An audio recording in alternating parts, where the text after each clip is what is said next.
तो hello friends, आज की वीडियो बहुत ही इंपॉर्टेंट वीडियो होने वाली है उनके लिए जिनके एग्ज़ाम बहुत ही करीब आ रहा है। तो ये एक धमाकेदार वन शॉट वीडियो होने वाली है पाइथन के रिवीजन के ऊपर चैप्टर 1 पे। सो इस वीडियो को आप पूरा देखें क्योंकि मैं टॉपिक्स के साथ साथ इंपॉर्टेंट MCQ बताऊंगा जिससे आप अपनी एग्ज़ाम बहुत ही अच्छी तरह दे पाएंगे। सो दोस्तों, इस वीडियो को एग्ज़ाम से पहले एक रिवीजन की तरह ज़रूर देखें। शुरू करने से पहले फ्रेंड्स मैं ये बोलूँगा कि आप वीडियो को ज़रूर लाइक करें और सब्सक्राइब करें इस चैनल को। मैं एग्ज़ाम से रिलेटेड और भी पाइथन के सारे चैप्टर्स पे वीडियो अपलोड करूँगा, तो आप सब्सक्राइब करें और बेल आइकन को ज़रूर क्लिक कर दें ताकि आप नेक्स्ट वीडियो के आने के साथ साथ ही देख पाए। तो आप हो सके तो एक पेन और नोटबुक लेके बैठे ताकि मैं अगर कोई इंपॉर्टेंट टॉपिक बोलूँ तो आप नोट कर पाए। तो चलिए आप शुरू करते हैं। तो दोस्तों, हम लोग शुरू करेंगे टोकन से। टोकन्स के बाद हम लोग आएंगे वेरिएबल्स पे, फिर जाएंगे डेटा टाइप्स, फिर एक्सप्रेशंस, फिर कंडीशंस और आखिर में हम लोग आएंगे लूप्स पे। टॉपिक के साथ साथ दोस्तों मैं MCQ भी बोलूँगा, तो आप वीडियो को बिल्कुल ना स्किप करें और वीडियो को पूरा देखें। सो फ्रेंड्स, शुरू करते हैं पाइथन। सो पाइथन क्या है? सो पाइथन है एक high level programming language. High level का मतलब होता है कि जो ह्यूमन समझ पाए, ठीक है। तो ह्यूमन समझ पाने वाली लैंग्वेज हो जाते हैं हाई लेवल प्रोग्रामिंग लैंग्वेज। सो पाइथन को किसने बनाया है? पाइथन को बनाया है गोडियो वैन रूसम ने। और पाइथन कब बना है? पाइथन बना है फरवरी 20, 1991 में। सो फ्रेंड्स, ये 3 क्वेश्चन आपके लिए रहा कि पाइथन किस टाइप का प्रोग्रामिंग लैंग्वेज है, पाइथन किसने बनाया है और पाइथन कब बना है, ठीक है। अब आते हैं टोकन्स पे। सो टोकन्स क्या होता है दोस्तों? टोकन्स होता है पाइथन का सबसे छोटा यूनिट। पाइथन में बनी हुई हर स्टेटमेंट, हर इंस्ट्रक्शन को एक टोकन से ही बनाया गया है, ठीक है। अब टोकन का एक और नाम होता है लेक्सिकल यूनिट। अब टोकन्स के अंदर बहुत सारे डिफरेंट पार्ट्स है। तो सबसे पहले आता है कीवर्ड्स।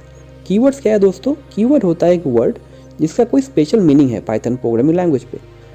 अब कीवर्ड्स दोस्तों एक ऐसा चीज़ है जिसे आप वेरिएबल नेम या फंक्शन नेम पे यूज़ नहीं कर सकते हैं, ठीक है। एक नोट पे लिख लीजिए कि पाइथन पे 33 कीवर्ड्स है, ठीक है। जैसे कि है ट्राई, फॉल्स, ट्रू, क्लास, ये सब कीवर्ड्स है पाइथन पे। अब आ सकता है MCQ क्वेश्चन पे कि आपके पास दिया जाए कि 4 ऑप्शन दे, 4 वेरिएबल का नाम दे दे, ठीक है, और इसमें से बोले कि इनमें से कौन सा वेरिएबल गलत है, ठीक है।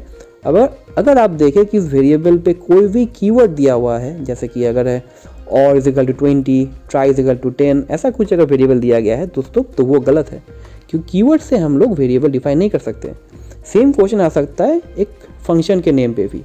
तो अगर फंक्शन के नेम पे आपने किसी ने लिख दिया कि एक कीवर्ड का नाम लिखा हुआ है तो वो गलत है। फ्रेंड्स, अगर आपको ये वीडियो पसंद आ रही हो तो प्लीज़ इस वीडियो को लाइक करें और प्लीज़ चैनल को सब्सक्राइब भी करें। मैं आपको बेल नोटिफिकेशन भी क्लिक करने बोलूँगा क्योंकि मैं पाइथन के ऊपर नेक्स्ट वीडियो भी अपलोड करने वाला हूँ, तो आपको जल्द से जल्द नोटिफिकेशन मिल जाएगी उसके ऊपर। अगर आपकी कोई डाउट्स हो या फिर कोई क्वेश्चन हो आपके पास तो प्लीज़ वो क्वेश्चन भी आप कमेंट बॉक्स पे ऐड कर दें जिससे मैं आपको उसे सॉल्व करने के लिए हेल्प कर पाऊँ। तो दूसरे नंबर पे आता है दोस्तों आइडेंटिफायर्स। आइडेंटिफायर्स क्या है दोस्तों? कोई भी वेरिएबल, फंक्शन, क्लास या लिस्ट, किसी का जो नेम को आप डिफाइन करते हैं वो है आइडेंटिफायर्स।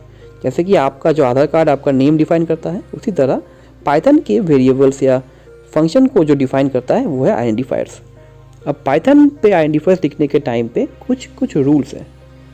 जैसे कि आपको पता है कि पाइथन केस सेंसिटिव है, तो उस पर आप हेलो और हेलो को अगर केस को अलग से लिख दे या फिर किसी को कैपिटल कर दे तो वो अलग अलग आइडेंटिफायर पकड़ लेता है। पाइथन पे आप आइडेंटिफायर जब लिखते हैं तो उसका शुरुआती लेटर कोई कैपिटल हो सकता है या स्मॉल हो सकता है या फिर अंडरस्कोर हो सकता है। इसके अलावा अगर कुछ भी आप ऐड करें तो वो गलत है। अब इसके अलावा अगर नंबर भी ऐड करें तो वो भी गलत है, ठीक है। पाइथन के आइडेंटिफायर के बीच में आप कोई स्पेस नहीं दे सकते, जैसे कि फुल नेम या फिर फुल मार्क्स, इसके अंदर अगर आप स्पेस देते हैं तो वो गलत होता है। और लास्टली होता है कि आइडेंटिफायर पे आप कीवर्ड नहीं यूज़ कर सकते, ठीक है। देखते हैं कुछ एग्जांपल जो कि वैलिड होता है आइडेंटिफायर के लिए। तो देखिए नेम, एज, अंडरस्कोर, नंबर, ये सारा वैलिड है, ठीक है। और नॉट वैलिड के लिए देखिए 1 नेम, 0 एज, ये सब गलत है क्योंकि स्टार्टिंग हो रहा है नंबर से। फिर आता है हैश नंबर, ये भी गलत है क्योंकि ओनली अंडरस्कोर अलाउड है। दूसरा आता है कि फुल मार्क्स, देखिए बीच में स्पेस है, ये भी गलत है। और लास्ट में आता है एंड क्लास, ये तो होगा ही नहीं क्योंकि ये कीवर्ड है, ठीक है। तो अब आते हैं हम लिटरल्स और वैल्यूज़ पे। तो ये क्या होता है? तो किसी भी डेटा या वैल्यू जो होता है उसको हम कहते हैं लिटरल्स, ठीक है। स्ट्रिंग का मतलब होता है कोई टेक्स्ट या कोई नाम, जैसे कि राम कंप्यूटर साइंस, एक स्ट्रिंग होता है। अब स्ट्रिंग लिखने के लिए आप यूज़ कर सकते हैं सिंगल कोट या डबल कोट या ट्रिपल कोट, ये तीनों ही स्ट्रिंग डिटेल सपोर्ट करता है। एग्जाम्पल पे देख लीजिए, देखिए A B C में मैं 3 टाइप की कोड दे रहा हूँ। A में सिंगल, B में डबल और C में देखिए ट्रिपल यूज़ किया हूँ। इसके बाद आता है कैरेक्टर लिटरल। कैरेक्टर लिटरल भी स्ट्रिंग से ही मैचिंग ही होता है, बस इसमें एक ही डिफरेंस होता है, कैरेक्टर बस एक कैरेक्टर होना चाहिए, मतलब एक लेटर। जैसे एग्जाम्पल पे देखिए B A सब एक ही कैरेक्टर होगा। इनमें स्ट्रिंग से कॉमन क्या है, आप इसमें भी सिंगल कोट या डबल कोट यूज़ कर सकते हैं, ठीक है। उसके बाद आता है न्यूमेरिकल लिटरल। न्यूमेरिकल मतलब समझ में आ रहा है आपको, कोई भी नंबर।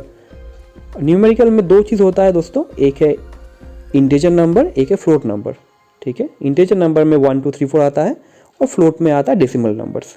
उसके बाद आता है बुलियन। बुलियन का मतलब होता है ट्रू या फॉल्स। फिर आता है स्पेशल। स्पेशल में हम देखते हैं नन।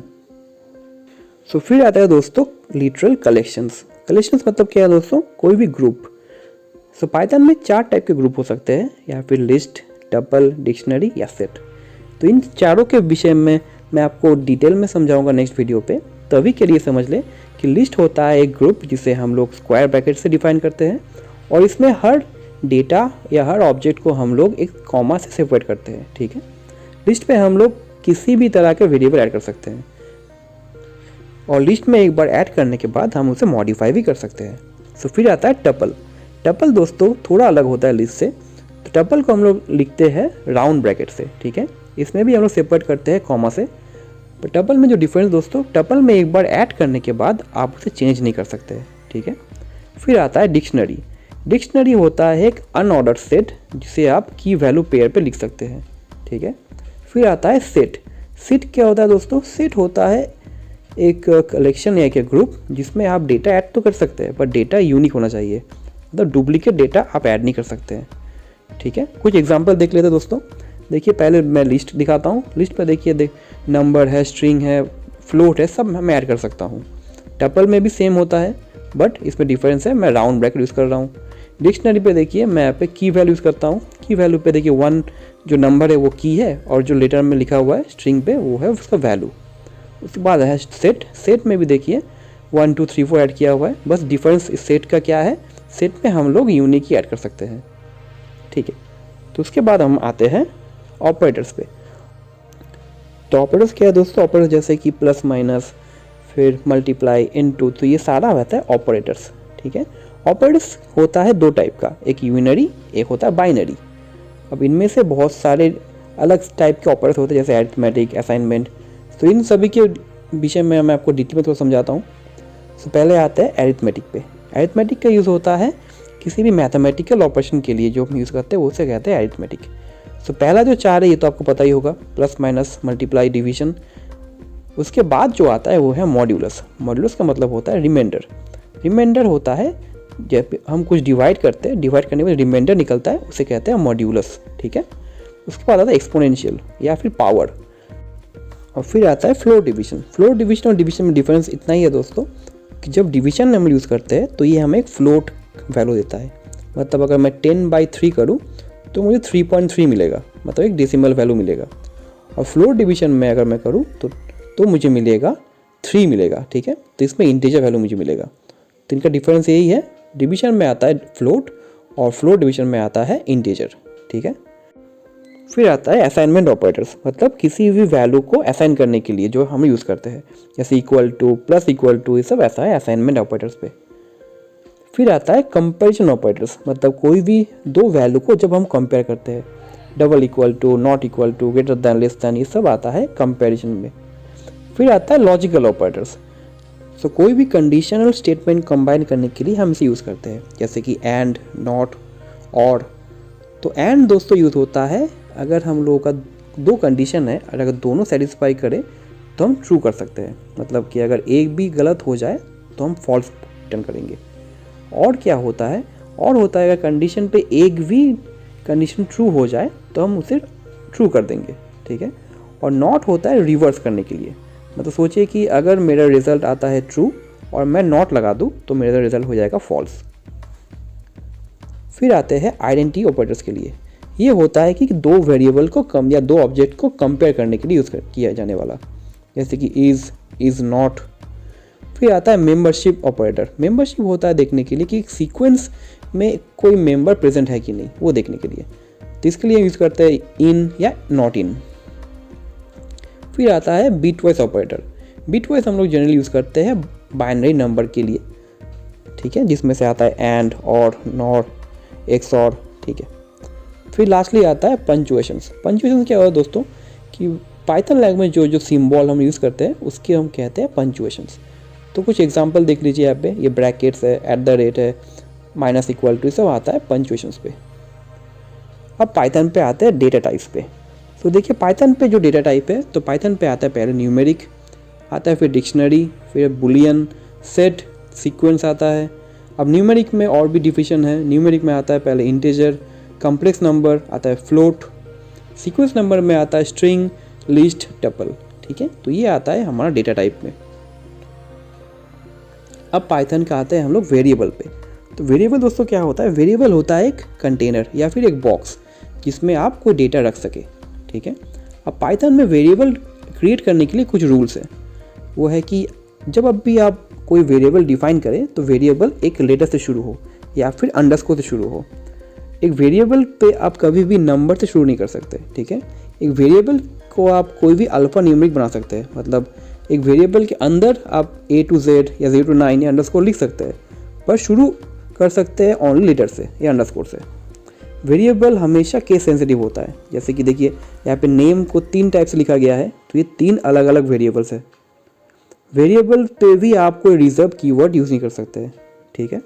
कुछ एग्जांपल देख लीजिए यहाँ पे।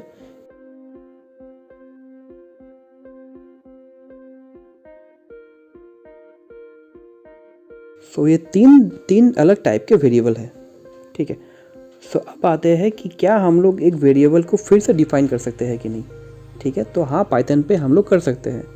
देखिए एग्जांपल यहाँ पे दिखा रहा हूँ, एक नंबर ले रहा हूँ और वैल्यू तो 100, ठीक है। तो अगर मैं प्रिंट करूँ वैल्यू तो अभी आएगा 100। फिर अगर मैं जाकर फिर नंबर का वैल्यू चेंज कर दूँ और फिर जाकर प्रिंट करूँ तो पाइथन क्या करेगा? पाइथन जो लास्ट वैल्यू उसका चेंज हुआ है उसी को स्टोर कर देगा। मतलब देखिए कंटेनर पे जिसका लास्ट वैल्यू है वही पाइथन स्टोर कर देगा और पहला वैल्यू को डिलीट कर देगा। तब जब प्रिंट होगा तो उसका वैल्यू होगा 150.3, ठीक है। तब देखते हैं पाइथन में एक सिंगल लाइन पे हम लोग अगर मल्टीपल वेरिएबल्स को असाइन करें तो कैसे कर सकते हैं। तो पहला वाला आता है, देखिए A equal to B equal to C equal to 10। इसका मतलब है कि A B C तीनों का वैल्यू ही 10 आएगा, ठीक है। दूसरा देखते हैं कि क्या ऐसा कर सकते हैं कि हम लोग एक डिफरेंट वैल्यू करते हैं डिफरेंट वेरिएबल पे पर सिंगल लाइन पे। तो उसके लिए देखिए ऐसा होता है A, B, C is equal to, हम ये वैल्यू को भी कॉमा दे के लिखेंगे। इसका मतलब होगा A का वैल्यू होगा 1, B का वैल्यू होगा 20 और C का वैल्यू होगा हेलो वर्ल्ड। तो इस तरह से हम लोग एक ही लाइन पे वैल्यू को ऐड कर सकते हैं। अब एक क्वेश्चन है, क्या पाइथन पे हम लोग सेम नाम का वेरिएबल यूज़ कर सकते हैं हर बार? तो हाँ, ये भी कर सकते हैं। तो हम पाइथन पे सेम नाम के डिफरेंट टाइप वेरिएबल भी ऐड कर सकते हैं। जैसे देखिए पहला A इक्वल टू 10 ये एक नंबर है, इंटीजर टाइप का है। फिर मैं जाके A को हेलो वर्ल्ड भी कर सकता हूँ या फिर स्ट्रिंग कर सकता हूँ। तो इस तरह करने पे पाइथन में कोई एरर नहीं देगा। अब आता है पाइथन पे इनपुट लेने का काम। तो पाइथन पे हम इनपुट कैसे ले सकते हैं? तो पाइथन पे इनपुट लेने के लिए एक ही फंक्शन है दोस्तों, वो है इनपुट, ठीक है। अब तो हम लोग अगर एग्जांपल देखें तो देखिए val is equal to input. तो इस तरह से हम एक इनपुट ले सकते हैं। आप एक नोट पे लिख लीजिए दोस्तों कि पाइथन में डिफ़ॉल्ट पे जब हम इनपुट लेते हैं तो हमेशा डिफ़ॉल्ट वैल्यू उसका स्ट्रिंग रहता है। तो हमेशा इनपुट वैल्यू उसका स्ट्रिंग ही आता है। तो अगर हम लोग इनपुट ले एंटर योर एज, तो उसका जो वैल्यू आएगा उसका वैल्यू आएगा एक स्ट्रिंग पे, नंबर नहीं आएगा, उसका स्ट्रिंग आएगा। अब अगर आप इस वैल्यू को स्ट्रिंग से इनपुट में चेंज करना चाहे तो उसे कहते हैं कास्टिंग, ठीक है। तो कास्टिंग करने के लिए आपको बस वैल्यू के आगे एक इंट लगाना पड़ेगा। तो इंट एक फंक्शन है जो स्ट्रिंग से इंटीजर में कन्वर्ट करता है, तो इसे कहते हैं हम लोग कास्टिंग। तो अब बात है दोस्तों एक्सप्रेशंस पे। एक्सप्रेशंस क्या होता है कि आप कोई भी दो वैल्यू ले ले या दो ऑपरेटर्स ले ले तो उसको ऐड करके आप लोग अगर कोई नया वैल्यू निकाले तो उसे कहते हैं एक्सप्रेशंस। तो पहले आता है कांस्टेंट एक्सप्रेशन। ये होता है जब हम लोग कोई कांस्टेंट वैल्यू को यूज़ करें। जैसे देखिए हम लोग यहाँ पे यूज़ कर रहे हैं 115 प्लस 1.3 जब कर रहे हैं तो एक कॉन्स्टेंट वैल्यू यहाँ पे हो रहा है, ठीक है। उसके बाद अगर हम लोग यूज़ करें कोई अरिथमेटिक एक्सप्रेशन, जिससे भी कोई हम लोग मैथमेटिकल न्यूमेरिकल ऑपरेशन यूज़ करें, जैसे कि प्लस कर सकते हैं, माइनस कर सकते हैं, तो ये आता है अरिथमेटिक एक्सप्रेशन पे। फिर आता है दोस्तों पाइथन की कंडीशन। तो कंडीशन क्या होता है दोस्तों? कंडीशन कहता है कि आइदर एक ब्लॉक ऑफ रूल ट्रू है कि फॉल्स है, ठीक है, जो कि हम डिसीजन मेकिंग के लिए यूज़ कर सकते हैं। अब पाइथन पे 3 चीज़ होता है, इफ़, एल्स, एलिफ, ठीक है। इन तीनों को ही हम लोग कंबाइन करके अलग अलग डिसीजन मेकिंग के लिए कंडीशन बनाते हैं। सबसे पहले सबसे सिंपल वाला करते हैं, इफ़ स्टेटमेंट। अब कंडीशंस होता है दोस्तों कि अगर कंडीशन मेरा ट्रू होता है तभी जाके उस ब्लॉक के अंदर घुसता है, ठीक है। तो आप इस एग्जांपल को एक बार ट्राई करें कि देखिए अगर मेरा आई का वैल्यू 20 है तो किस ब्लॉक पे एंटर होगा। दोस्तों वीडियो को थोड़ा पॉज करो और सोचो कि इसका आउटपुट क्या आएगा। आशा करता हूँ आपका भी सेम आया होगा। तो ये क्यों आया तो देख लेते हैं। तो यहाँ पे मेरा आई का वैल्यू है 20। अब देख रहे हैं कि आई अगर 20 है तो 25 से बड़ा है कि नहीं। तो 25 से बड़ा तो है नहीं 20, तो इफ ब्लॉक में ये कंडीशन मैच ही नहीं करेगा। इसीलिए जो नीचे लिखा हुआ है I am not in if block वो प्रिंट हुआ, क्योंकि इफ ब्लॉक के बाहर लिखा हुआ है। दूसरे पे आते हैं हम इफ़ एल्स ब्लॉक पे। इफ़ एल्स ब्लॉक का काम है कि अगर कंडीशन मेरा ट्रू हो तब तो मेरे लिए एक ब्लॉक बनाई हुआ है इफ़ ब्लॉक। अगर कंडीशन मेरा ट्रू ना फॉल्स हो तब भी मेरा एक और ब्लॉक बना हुआ है, तो वो है एल्स। तो वीडियो को फिर से एक बार पॉज करो और देखो इसका आउटपुट क्या आ सकता है। सो यहाँ पे आई का वैल्यू है 20 और इफ ब्लॉक पे कंडीशन लिखा हुआ है क्या 20 15 से छोटा है कि नहीं। तो फ्रेंड्स 20 तो 15 से छोटा है नहीं, इसलिए इफ ब्लॉक तो कंडीशन मैच नहीं करेगा।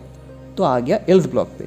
तो इस ब्लॉक पे घुसते ही पहला कंडीशन इसका लिखा हुआ है या पहला प्रिंट लिखा हुआ है कि आई एम ग्रेटर देन 15, तो ये मेरा ज़रूर गिरेगा। उसके बाद आ रहा है नीचे लाइन पे लिखा हुआ है I am in else block, ये भी मेरा प्रिंट होगा। अब जब ये कंडीशन ख़त्म हो जाएगा, एल्स ब्लॉक भी ख़त्म हो जाएगा, तो उसके बाहर आ जाएगा। बाहर आने के बाद ये जो प्रिंट लिखा हुआ है I am not in if and not in else block, ये भी प्रिंट होगा। तो आशा करता हूँ आपका भी सेम ही आंसर आया होगा। तो एक बार आउटपुट देख लेते हैं। इसके बाद आता है दोस्तों नेस्टेड इफ़। नेस्टेड इफ़ का मतलब होता है कि इफ़ एक इफ़ ब्लॉक के अंदर एक और इफ़ ब्लॉक या एल्स ब्लॉक, ठीक है, मतलब एक इफ़ कंडीशन के अंदर भी एक और इफ़ कंडीशन, तो उसे कहते हैं नेस्टेड इफ़। तो फिर से आप एक बार वीडियो को पॉज करें और देखिए कि इसका आउटपुट क्या आएगा। तो सबसे पहले लिखा हुआ है आई इज इक्वल टू 10 और पहला कंडीशन है चेक कर रहा है कि आई 10 से इक्वल है कि नहीं। तो हाँ ये सही है। तो उसके बाद जो फर्स्ट इफ स्टेटमेंट है उसमें क्या लिखा रहा है कि आई 15 से छोटा है कि नहीं। तो आई में है भी 10, सो ये कंडीशन मैच कर रहा है। तो पहला प्रिंट ये ज़रूर प्रिंट होगा आउटपुट पे। अब दूसरे बात देखते हैं क्या लिखा है इफ़ कंडीशन पे, आई 12 से छोटा है कि नहीं। अब 12 से भी छोटा है 10, तो ये भी प्रिंट होगा। तो मेरा आउटपुट पे ये 2 प्रिंट होगा। तो देख लेते हैं आउटपुट अभी कैसा आ रहा है। तो देखिए आउटपुट हम लोग का एकदम सही आया। फ्रेंड्स एग्जाम पे भी अगर ऐसा क्वेश्चन आए तो अब एग्जाम पे भी सेम ट्रिक यूज़ करें और एक एक लाइन बाय लाइन इसको चेक करें कि वैल्यू क्या आ रहा है, तो आपका भी आंसर हमेशा सही आएगा। तो इसके बाद आता है जो उसे कहते हैं इफ़, एलिफ और एल्स। एलिफ का मतलब होता है एल्स इफ़, मतलब अगर इफ़ कोई कंडीशन मेरा मैच ना करे तो एल्स इफ़ कौन सा मेरा काम करेगा, उसे कहते हैं एलिफ। तो यहाँ पे देखिए जो मेरा क्वेश्चन है ये बहुत ही इजी क्वेश्चन है दोस्तों। एक बार आप पॉज कीजिए वीडियो को और ट्राई कीजिए, देखिए आउटपुट कौन सा आ रहा है।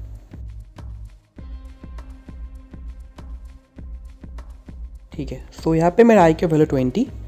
तो पहला इफ कंडीशन चेक कर रहा है कि आई इक्वल टू 10, मतलब कि आई इक्वल्स 10, तो ये तो कंडीशन मैच नहीं कर रहा है। फिर आता है एल्स इफ पे। एल्स इफ चेक कर रहा है कि आई मेरा 15 से मैच कर रहा है वैल्यू, तो ये भी मेरा मैच नहीं कर रहा है। उसके बाद आ रहा है कि आई 20 से मैच कर रहा है, तो हाँ आई 20 है, तो मेरा आउटपुट पे गिरेगा आई इज़ 20। तो देखिए आउटपुट मेरा मैच कर रहा है। तो अब आप देखेंगे लूप्स। तो लूप्स क्या होता है दोस्तों? सोचिए आपके पास एक कलेक्शन है और कलेक्शन पे आपके पास बहुत सारे ऑब्जेक्ट हैं। आपके पास कुछ नंबर्स है, कुछ स्ट्रिंग है, तो आपको एक एक ऑब्जेक्ट को पकड़ के यूज़ करना है। उस समय हम यूज़ करेंगे लूप्स। तो लूप्स आप स्ट्रिंग पे, टपल पे, लिस्ट पे, डिक्शनरी पे, आप किसी पे भी यूज़ कर सकते हैं। तो मैं यहाँ पे यूज़ कर रहा हूँ फॉर लूप, और फॉर लूप पे मेरे पास उससे पहले है एक लिस्ट। लिस्ट पे मेरा ऑब्जेक्ट है एप्पल, एक है फॉर, एक है लाइफ। ये 3 अलग अलग ऑब्जेक्ट है एक लिस्ट पे। तो मुझे अगर एक एक ऑब्जेक्ट को पकड़ना है तो मैं फॉर लूप घुमाऊंगा, तो उसे कहेंगे फॉर आई इन एल। अब ऐसा करने पे दोस्तों मेरे पास आई पे अभी एक एक ऑब्जेक्ट आ रहा है लिस्ट का। तो एल का पहला ऑब्जेक्ट है एप्पल, तो अगर मैं प्रिंट करूँगा एप्पल तो देखिए एप्पल आउटपुट प्रिंट हो रहा है। उसके बाद एल का सेकेंड ऑब्जेक्ट आएगा तो वह फॉर, तो फॉर प्रिंट होगा। फिर इसके बाद आएगा लाइफ, वो लाइफ प्रिंट हो जाएगा। सेम आएगा टपल पे भी, टपल पे भी दोस्तों सेम ही होगा, बस टपल पे लिखते हैं हम लोग राउंड ब्रैकेट से, बाकी सब सेम है। उसके बाद हम लोग देखेंगे एक स्ट्रिंग पे क्या होता है। तो स्ट्रिंग पे भी दोस्तों हम ऐसे ही कर सकते हैं। फॉर आई इन एस जब करेंगे तो इस पे मेरा स्ट्रिंग का एक एक लेटर आ जाएगा, जैसे एच ई एल एल ओ।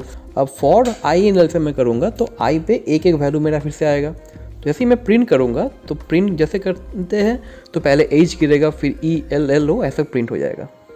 डिक्शनरी पे भी दोस्तों सेम ही होता है। डिक्शनरी के देखिए पहले मैं डिक्शनरी का ऑब्जेक्ट एक डिफाइन किया और उसमें एक एक की में मैं वैल्यू दे रहा हूँ। तो पहले एज में मैं 31 दे रहा हूँ, फिर मार्क्स पे 75 दे रहा हूँ।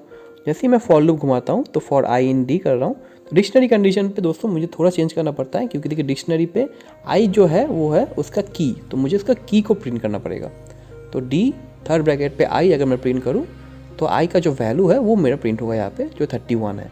फिर नेक्स्ट जब फिर से घूमेगा तो 75 आएगा।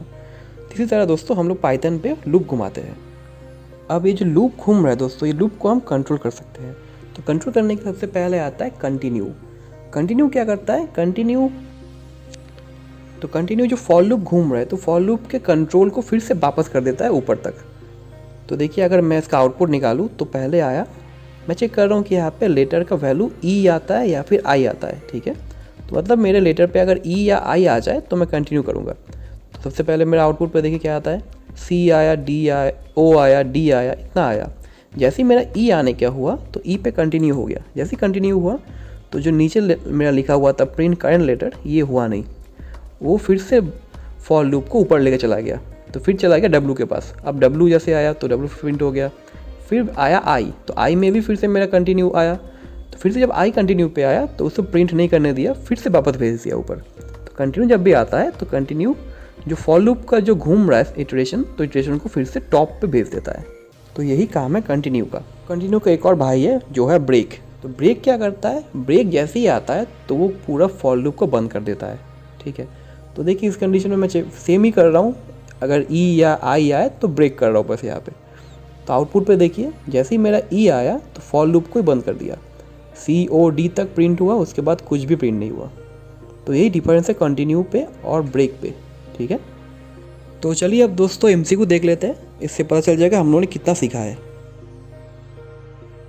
तो पहला question, Python identifiers are case sensitive. तो दोस्तों ये तो सभी को पता है, ये उसका होगा ट्रू। अब question number 2, so which of the following is the invalid identifier. ठीक है, देखिए आप इनवैलिड लिखा है, ठीक है। तो इनवैलिड दोस्तों कहाँ होता है, ये तो इनवैलिड नहीं है, स्टार्टिंग से ही है। ये भी इनवैलिड नहीं है, अंडरस्कोर से भी होता है, बट नंबर से नहीं होता है। तो ऑप्शन नंबर 4 ये मेरा इनवैलिड है। तो अब आते हैं नंबर 3 पे, the tiny individual unit in the Python program is known as. ये तो सभी को पता है, आई थिंक ये होगा टोकन।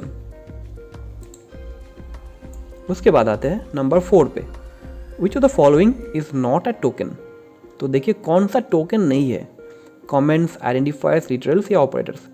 तो अगर आपको याद है कि मैंने इन तीनों को तो बताया था, कमेंट तो नहीं बताया था मैंने, तो कमेंट ही होगा इसका आंसर। तो comment is not a token, ठीक है। उसके बाद आते हैं नंबर 5 पे। तो 5 पे बोल रहा है which of the following literals must terminate in one line. इनमें से कौन सा लिटरल है जो एक लाइन पे टर्मिनेट होना चाहिए। अब उसमें क्या क्या बोल रहा है, single line string, multiple line string, numerical literals या ऑल। दोस्तों दिख ही रहा है यहाँ पे कि एक लाइन पे बोला है करने के लिए और एक लाइन पे बोल रहा है कि एक ही यहाँ पे है, तो यही होगा सिंगल लाइन स्ट्रिंग्स। ओके, तो number 6, which of the following literal has either true और फॉल्स वैल्यू। तो भाई ट्रू और फॉल्स एक ही पे होता है, उसे कहते हैं बुलियन। तो ये होगा आंसर बुलियन। तब तक दोस्तों इजी थोड़ा हो गया, थोड़ा आते हैं इसके नेक्स्ट लेवल पे। तो number 7, which of the following are symbols used for computation और लॉजिकल कंपैरिजन इन प्रोग्राम। तो सोचिए इसका आंसर क्या होगा दोस्तों, आइडेंटिफायर्स, लिटरल्स, कीवर्ड या ऑपरेटर। अगर आपका आंसर है ऑपरेटर है तो ये एकदम सही है, तो ऑपरेटर से ही हम लोग ये काम करते हैं। अब एक एडिशनल क्वेश्चन आप लोगों के लिए, कमेंट कीजिए कि कौन सा ऑपरेटर से होता है कंपैरिजन का काम। देखते हैं सबसे पहले किसका कमेंट आता है। Which of the following is a correct statement to find the square of variable X in Python. मतलब ये वेरिएबल एक्स का स्क्वायर निकालना है हमें, तो हम लोग क्या यूज़ करेंगे। तो दोस्तों आप लोग इन चारों को एक बार ठीक से देख लें। हाँ, स्टार कहाँ पे होता है, पावर क्या कुछ हैवी कि नहीं, ये 2 स्टार, फिर ये 2 डिवीज़न। आंसर अगर आपको पता है तो आंसर सही है, आंसर होगा 3। पर आप एक बार बस ये देख लें कि ये बाकी 3 का क्या यूजेज है। ठीक है, तो number 9, if you want to display the values without decimal place after division which symbol will use. मतलब आपको डिवाइड करना है पर डेसिमल आपको नहीं चाहिए, तो आपको कौन सा यहाँ पे सिंबल यूज़ करना है। तो दोस्तों आंसर होगा इसका ये, इसे कहते हैं इंट डिवीजन। तो इस पर अगर आप डिवाइड करेंगे तो कोई डेसिमल नहीं आएगा। ठीक है, तो आते हैं नंबर 10 पे। What is the correct statement. X Y Z equal to, देखिए एक वैल्यू दे दिया है, एक्स स्पेस दे के वाई दे के जेड दिया एक वैल्यू दिया है, X comma Z Y comma Z एक वैल्यू दिया हुआ है, या फिर नंबर 4 एक्स वाई जेड दिया हुआ है और वैल्यू पे कॉमा दिया हुआ है। तो दोस्तों आपको ये पता ही होगा, मैंने इसको एकदम कोर्स पे दिखाया है। तो आंसर होगा नंबर 3। ये होता है एक लाइन पे मल्टीपल वेरिएबल्स को मल्टीपल वैल्यूज देने का। ठीक है, उसके बाद आते हैं नंबर 11 पे। Which of the following are symbols used in programming languages to organize statement structure and indicate the rhythm of the program. एक इनमें से कौन सा वो है जो सिम्बॉल्स करते हैं हम प्रोग्रामिंग लैंग्वेज में, जो स्टेटमेंट को ऑर्गेनाइज करता है। तो इसका आंसर होगा दोस्तों नंबर 2 पंचुएशंस। तो इससे हम लोग ऑर्गेनाइज कर सकते हैं एक स्ट्रक्चर को। Now number 12, in Python the single line comment starts with. मतलब कि सिंगल लाइन कमेंट देना हो तो आप किससे स्टार्ट करेंगे। तो दोस्तों आंसर होगा नंबर 3 हैश। ठीक है, आपके लिए एक और क्वेश्चन रहा कि मल्टी लाइन कमेंट्स आप किससे स्टार्ट कर सकते हैं। तो उसका आंसर तो मुझे यहीं पे दिख रहा है, तो जल्दी से उसे कमेंट कीजिए, देखते हैं कौन पहले करता है। तो ठीक है, नंबर 13 वही क्वेश्चन आ गया। तो मल्टी लाइन कमेंट्स स्टार्ट किससे होता है। तो आंसर होगा नंबर 4। ठीक है, सो नंबर 14 पे आते हैं। तो dash are additional readable information to clarify the statement in Python. मतलब पाइथन में ऐसा क्या है जिसे हम लोग एक बार पढ़ के ही उसके बारे में इंफॉर्मेशन जान सकते हैं। तो दोस्तों इसे कहते हैं कमेंट्स। कमेंट्स ऐसा होता है कि हम लोग कोई काम कर रहे हैं या फिर जो हम लोग प्रोग्राम में लिखने वाले हैं उसे हम लोग एक छोटे लाइन पे लिख देते हैं कि ये इस प्रोग्राम पे या इस फंक्शन पे ये हम करने वाले हैं, तो उसे कहते हैं हम लोग कमेंट्स। ठीक है, तो number 15, by default the input function returns. तो इनपुट फंक्शन का डिफ़ॉल्ट क्या है गाइस, तो ये आपको पता ही है, ये होगा स्ट्रिंग। तो अब नंबर 16, ये थोड़ा सा अलग सा आया। ठीक है, तो output of D is equal to A plus B modulus C क्या होगा, जहाँ पे ए है 12, बी है 5 और सी है 3। तो दोस्तों इसको करने के लिए सबसे पहले जानना पड़ेगा कि पहले कौन सा आता है। तो गाइस पहले आएगा मॉड्यूलस। तो बी मॉड्यूलस सी मतलब 5 मॉड्यूलस 3 आएगा आंसर 2। तो 2 + 12 आएगा 14। तो आंसर होगा इसका 14। तो आते हैं नंबर 17 पे। गाइस ये थोड़ा इंटरेस्टिंग क्वेश्चन है। तो x मॉड्यूलस y x, तो इसमें भी आपको जानना है कि सबसे पहले कौन सा आएगा। ठीक है, तो सबसे पहले दोस्तों आता है मॉड्यूलस। ठीक है, फ्लोर डिवीजन से पहले आता है मॉड्यूलस। तो मॉड्यूलस अगर, तो इसका आंसर आ जाएगा x मॉड्यूलस y मतलब 5 मॉड्यूलस 4 आएगा आंसर 1। अब 1 को अगर मैं 5 से फ्लोर मॉड्यूलस करूँ तो आएगा आंसर 0।